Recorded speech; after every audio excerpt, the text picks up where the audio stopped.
پہلی امتوں کے اندر بیان کردہ جو عذاب کی کیفیات ہیں یا ان کے اوپر جو مصائب آتے تھے، ان میں سے کون سا ایسا عذاب ہے کہ جو اس امت کے اوپر یا ان لوگوں کے اوپر نازل نہیں ہو رہا؟ آسمان کو دیکھا جائے تو وہ ہمارا مخالف بن چکا ہے، زمین کو دیکھا جائے تو وہ ہماری مخالف بن چکی ہے، اس کے علاوہ ہمیں گھروں کے اندر سکون میسر نہیں ہے، باہر نکلتے ہیں کہ چلیں اپنی زندگی کے کچھ ایام جو ہے وہ سکون کے ساتھ گزار لیں، تو وہاں سے ہماری میتیں واپس لوٹتی ہیں، وہ بھی خوش قسمت لوگوں کی لاشیں ملتی ہیں۔ اکثر اوقات یہ ہوتا ہے کہ لوگ اپنی خاندان کے افراد کی لاشیں ملنے سے بھی محروم رہ جاتے ہیں۔ یہ اللہ تعالیٰ کی طرف سے وہ عذاب کی کیفیات ہیں جو رب کائنات ہم پر نازل کر رہا ہے۔ پچھلی امتوں کے اندر کون سا ایسا گناہ تھا کہ جو اس امت کے اندر موجود نہیں ہے؟ اگر وہ ناپ تول کے اندر کمی کرتے تھے تو اس امت کے اندر بھی ناپ تول میں کمی کی جاتی ہے۔ اگر وہ جھوٹ بولتے تھے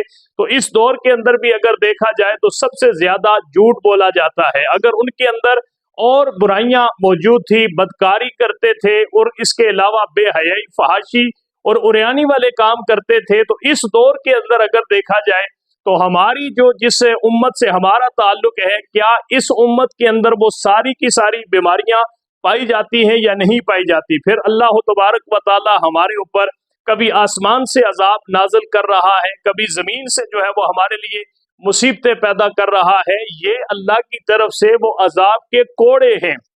جو ہمارے اوپر برسائے جا رہے ہیں، لیکن اس کے باوجود بھی ہم ہیں کہ اس سے عبرت حاصل کرنے کے بجائے ہم ان چیزوں کو جو ہے وہ اپنی زندگی کے اندر بیان کر کے دیکھ کر لطف اندوز ہو رہے ہیں۔ یہ سب سے بڑا المیہ ہے کہ ہمارے اندر وہ سارے گناہ موجود ہیں، اور جو اللہ نے پہلی امتوں کے اوپر عذاب نازل کیے، وہ سارے عذاب ہمارے اوپر کسی نہ کسی شکل کے اوپر جو ہے وہ اب ظاہر ہونا شروع ہو گئے ہیں۔ ان حالات کے اندر کے بجائے ہم اپنے ان گناہوں سے توبہ طائب ہو کر اپنے اندر جو ہے وہ اس گناہ کو ختم کرنے کی کوشش کریں۔ بالکل ان کے اندر کوئی ایسی ختم کرنے والی سوچ اور فکر ہمارے اندر موجود نہیں ہے۔ آئے روز اس کے اندر اضافہ تو دیکھنے کو مل رہا ہے، لیکن کمی کا ہم نہیں سوچتے۔ یہاں پر اگر آج بھی ہم ان چیزوں کے سے جو ہے وہ عبرت حاصل نہیں کریں گے، آپ دیکھیں کہ آج سے چند سال پہلے کس کو پتا تھا کہ یہ جو بادل ہوتے ہیں یا جن کو جو ہے وہ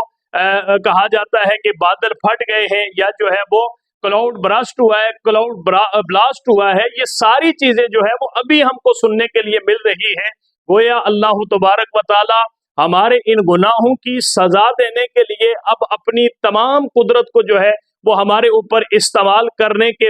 علاوہ جو ہے وہ ہمارے لیے مختلف قسم کی سزائیں جو ہے وہ اللہ کی بارگاہ سے تجویز ہو چکی ہے۔ ان حالات کے اندر بھی اگر ہم عبرت حاصل نہیں کریں گے اور اپنے آپ کو اصلاح کی طرف لے کے نہیں جائیں گے تو ہمیں مزید ایسے عذابوں کے لیے تیار رہنا ہوگا کہ جن کے اندر جو گناہ گار ہیں یا جو اس کے اندر ملوث ہیں ان کو تو سزا ملے گی ہی ملے گی، لیکن اس کے ساتھ وہ لوگ جو ان چیزوں کو دیکھ تو رہے ہیں لیکن ان کے اوپر اپنی جو ہے وہ خاموشی کا اظہار کرتے ہیں، وہ لوگ بھی ان عذابوں کی لپیٹ میں آ بھی رہے ہیں اور آتے رہیں گے۔ لہٰذا ان حالات کے اندر ہمیں ایسی چیزوں کو دیکھ کر عبرت حاصل کرنی چاہیے اور اللہ تعالیٰ سے اجتماعی طور پر، انفرادی طور پر اپنے گناہوں کی معافی کا سوال کرنا چاہیے۔